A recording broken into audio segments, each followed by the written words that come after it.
ദേശാഭിമാനി മുഖപ്രസംഗം 2026 ജൂൺ 11. ഭൂഗോളം ഇനിയൊരു പന്ത്. ഒരു പന്ത് കഥ പറയും, കവിത എഴുതും, ആടും പാടും, ചരിത്രം എഴുതും, പകരം വീട്ടും. അധിനിവേശത്തിനെതിരെ സംഘം ചേരും, സാമ്രാജ്യത്തെ പിടിച്ചുകുലുക്കും, കോട്ടകൾ തകർക്കും, പുതിയ ഗാഥകൾ രചിക്കും. അതിശയോക്തിയല്ല, ഫുട്ബോൾ ലോകകപ്പ് സമാഗതമായിരിക്കുന്നു. യുദ്ധങ്ങളുടെയും വിലാപങ്ങളുടെയും കാലത്താണ് ഇത്തവണ ലോകകപ്പ്. അമേരിക്കയും കാനഡയും മെക്സിക്കോയും ആതിഥേയരാകുമ്പോൾ ഒട്ടേറെ സവിശേഷതകളുണ്ട്.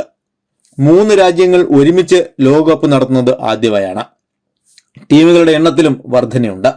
32 പകരം 48 ടീമുകൾ.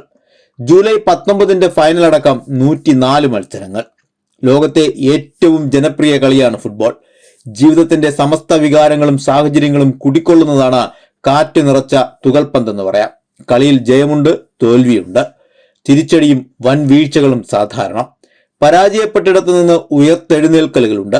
മനുഷ്യജീവിതവുമായി അത്രയേറെ ഈ കളി ഇഴകിച്ചേർന്നിരിക്കുന്നു. പല കാര്യങ്ങളിലും സർവകാല റെക്കോർഡിട്ട കഴിഞ്ഞ തവണത്തെ ഖത്തർ ലോകകപ്പ് നേരിട്ടും വിവിധ മാധ്യമങ്ങൾ വഴിയും 500 കോടി പേർ കണ്ടതായാണ് കണക്ക്. ലോക ജനസംഖ്യയുടെ പകുതിയേക്കാൾ കാഴ്ചക്കാരുണ്ടായി. ഫ്രാൻസിനെ ഷൂട്ടൌട്ടിൽ കീഴടക്കി അർജന്റീന ചാമ്പ്യന്മാരായ ഫൈനൽ വീക്ഷിച്ചത് 150 കോടി പേർ. ഇത്തവണ 3 രാജ്യങ്ങളിലെ 16 സ്റ്റേഡിയങ്ങളിലാണ് കളി. അതിൽ 11 അമേരിക്കയിലാണ്. മെക്സിക്കോയിൽ 3, കാനഡയിൽ 2.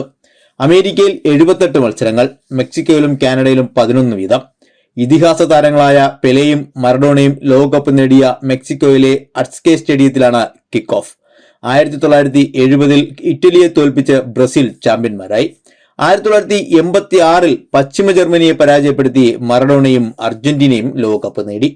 ആഗോള ഫുട്ബോൾ സംഘടനയായ ഫിഫയുടെ തലവൻ ജിയാനി ഇൻഫാന്റിനോ ചരിത്രത്തിലെ ഏറ്റവും മനോഹരമായ ലോകകപ്പാകുമെന്ന് പറയുന്നുണ്ടെങ്കിലും ആശങ്കയുടെയും അനിശ്ചിതത്വത്തിന്റെയും കാർമേഘങ്ങൾ ഉണ്ട് എന്നതാണ് യാഥാർത്ഥ്യം. എല്ലാം അത്ര സന്തോഷകരവും തൃപ്തികരവുമല്ലെന്ന് പറയേണ്ടി വരും. ഇറാൻ ടീമിന്റെ പ്രതിഷേധമാണ് പ്രധാനം. അമേരിക്കയും ഇസ്രായേലും നടത്തിയ മിസൈൽ ആക്രമണത്തിൽ കൊല്ലപ്പെട്ട കുട്ടികളോടുള്ള ആദരസൂചകമായി കോർട്ടിൽ 168 എന്ന് ആലേഖനം ചെയ്താണ് ഇറാൻ ടീം മെക്സിക്കോയിലെത്തിയത്. യുദ്ധത്തിന്റെ പശ്ചാത്തലത്തിൽ അമേരിക്കയിൽ കളിക്കാൻ ഇറാൻ തയ്യാറായിരുന്നില്ല. മത്സരങ്ങൾ മെക്സിക്കോയിലേക്ക് മാറ്റണമെന്ന് ആവശ്യപ്പെട്ടിരുന്നു. എന്നാൽ ഫിഫ അംഗീകരിച്ചില്ല. ഇറാന്റെ എല്ലാ സംഘത്തിനും ഇപ്പോഴും വിസ ലഭിച്ചിട്ടില്ല. പല രാജ്യങ്ങളിലെ ആരാധകർക്കും യാത്രാവിലക്കുണ്ട്. അതിനിടെ സൊമാലിയൻ റഫറിയെ വിലക്കി. അമേരിക്കൻ നടപടികളിൽ ഫിഫയുടെ മൗനം അത്ഭുതപ്പെടുത്തുന്നു. കനത്ത ചൂടും ടിക്കറ്റിന്റെ പൊള്ളുന്ന വിലയും കാണികളെ അകറ്റുമോ എന്ന ആശങ്കയുമുണ്ട്. ലോകകപ്പ് എക്കാലവും പാരമ്പര്യ ശക്തികളുടെ ആധിപത്യത്തിൻ്റെതാണ്.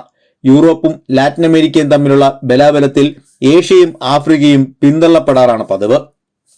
8 രാജ്യങ്ങൾക്ക് മാത്രമാണ് ഇതുവരെ ലോകകപ്പ് നേടാൻ കഴിഞ്ഞത് എന്നോർക്കുക.